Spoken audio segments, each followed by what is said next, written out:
আসসালামু আলাইকুম।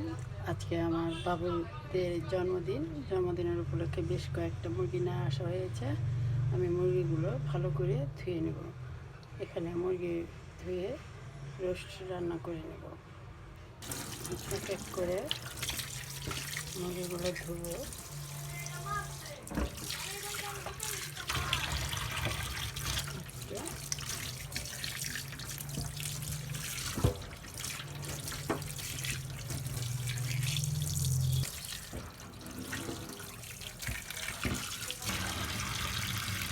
হ্যালো, আসসালামু আলাইকুম।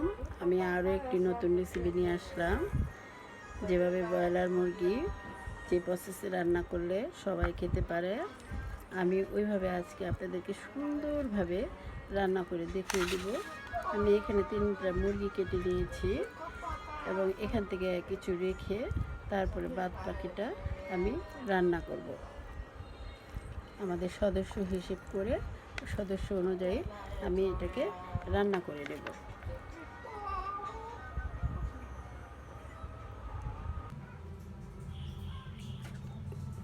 প্রথমে এটাকে ভালো করে ধুয়ে নিতে হবে। ধুয়ে নিয়ে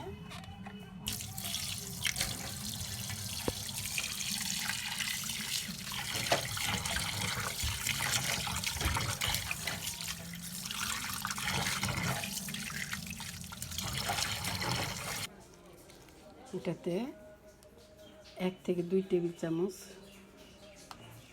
লেবুর রস দিয়ে হালকা একটু লবণ দিয়ে এটাকে মেখে ভালো করে 10 থেকে 30 মিনিট রেখে দিতে হবে। ঢেকে রেখে দিতে হবে। রেখে দিলে তাহলে এই মাংসগুলো খুব সফট হবে এবং বাড়তি যে পানিটা বেরোবে ভাজার জন্য সেটা ঝামেলা হয়। এটা বের হয়ে গেলে আপনার ভাজতে খুব সুবিধা হবে। এই লেবুর রসটা আমি দিয়ে দিচ্ছি।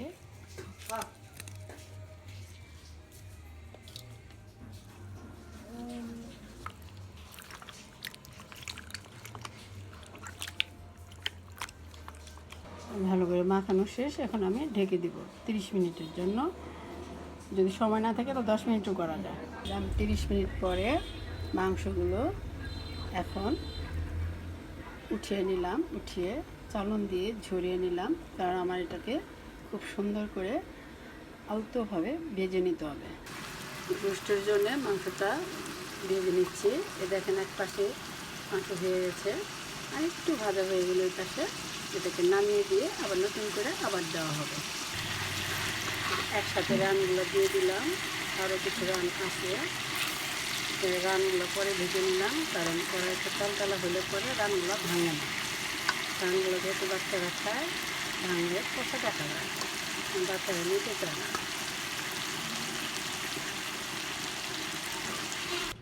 রোস্টের বাকি অংশগুলো আমি সবগুলো ভেজে নিলাম একসাথে। আমার সময় খুব অল্প, এই জন্য আমি একসাথে খুব তাড়াতাড়ি ভেজে নিলাম। সবগুলো ভাজা শেষ। এখানে 8 কেজি মাংস থেকে নেওয়া হয়েছিল। 5টি মুরগি থেকে 6টি করে টুকরা, 530 টুকরা। দেখুন বড় বড় টুকরা ভেজে নেওয়া হয়েছে। এখন এটাকে চুলায় বসিয়ে দিব রোস্টের জন্য। কড়াই বসিয়েছি রোস্ট রান্না করার জন্য। এখানে আমি যেহেতু 8 কেজি মাংস রান্না করা হইতেছে, আর একটু কম আছে 30 পিস, এর জন্য 32 গ্রাম পেঁয়াজ দিয়ে দিলাম। আমি সবসময় অনুমান করে রান্না করি, কিন্তু আজকে আপনাদের জানানোর জন্য, কারণ 1 কেজিতে 80 গ্রাম পেঁয়াজ দিতে হয়। যেহেতু আমার এখানে 8 কেজি, কিন্তু যেহেতু রোস্টের জন্য টুকরা নেওয়া হয়েছে, আরও কিছু রয়ে গেছে, এবং আমি এতটুকু পেঁয়াজ দিলাম। 1.5 কাপ চাল নেওয়া হয়েছিল। 5-6টা দালচিনি, তেজপাতা 5 থেকে 6টা,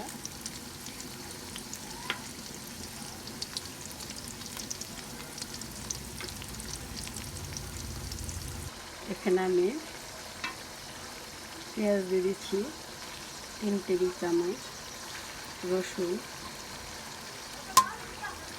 3 টেবিল চামচ, আদা 2 টেবিল চামচ, জিরা গুঁড়া 1 টেবিল চামচ দিয়ে আমি এটাকে ভালো করে কষিয়ে নিব।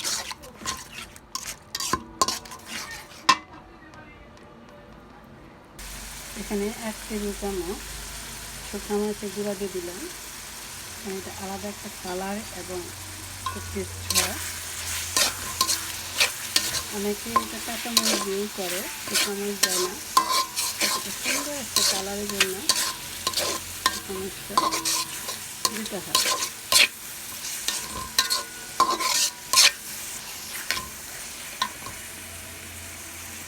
একটু স্বাদ মতো লবণ,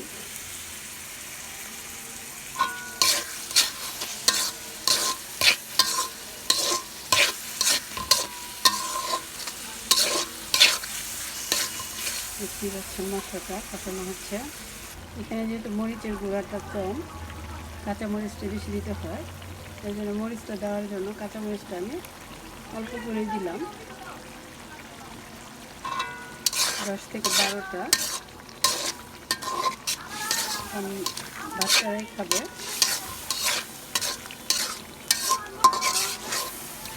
আমার বাচ্চাদের আজকে জন্মদিন, দুটো বাচ্চা, জন্মের বাচ্চা, আপনারা তাদের জন্য সবসময় দোয়া করবেন। আর এভাবে যেন নতুন রেসিপি নিয়ে আমি আবারও আপনাদের কাছে আসতে পারি। আমি এখানে রাঁধুনি মিক্স রোস্টের মশলা দিয়ে দিব 1 থেকে 1.5 চামচ। একটু পানি দিয়ে দিই, কষাতে হবে।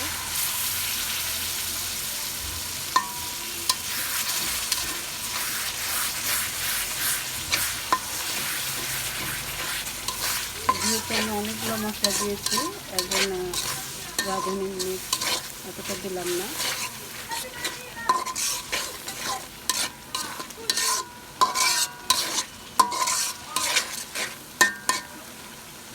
এখন আমি একটু পানি দিয়ে দিব।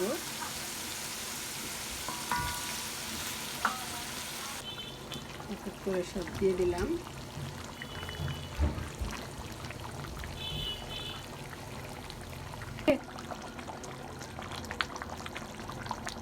এখানে আধা কেজির মতো গুঁড়া দুধ বানিয়ে নিলাম, যেহেতু মাংসের পরিমাণ অনেক বেশি।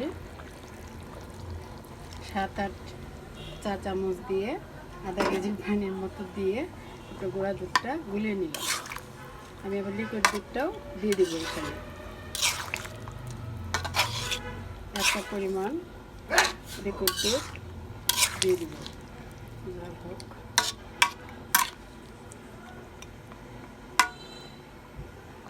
সাথে লিকুইড ঘন দুধ ছিল।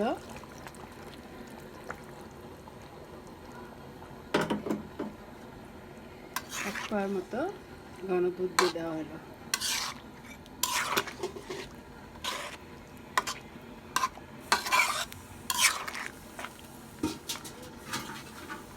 এখন ঢেকে দিব। যে রোস্ট দেখেন কি সুন্দর হয়ে আসতেছে। কারণ মুরগির মাংসগুলো সিদ্ধ হতে হবে সুন্দর করে, বাচ্চারা খাবে, নরম হতে হবে। এর জন্য আমি একটু পানির পরিমাণটা বেশি দিয়েছি। আর এখানে 2 টেবিল চামচ টমেটো সস। এটা খুব টেস্ট হয় দিলে পরে।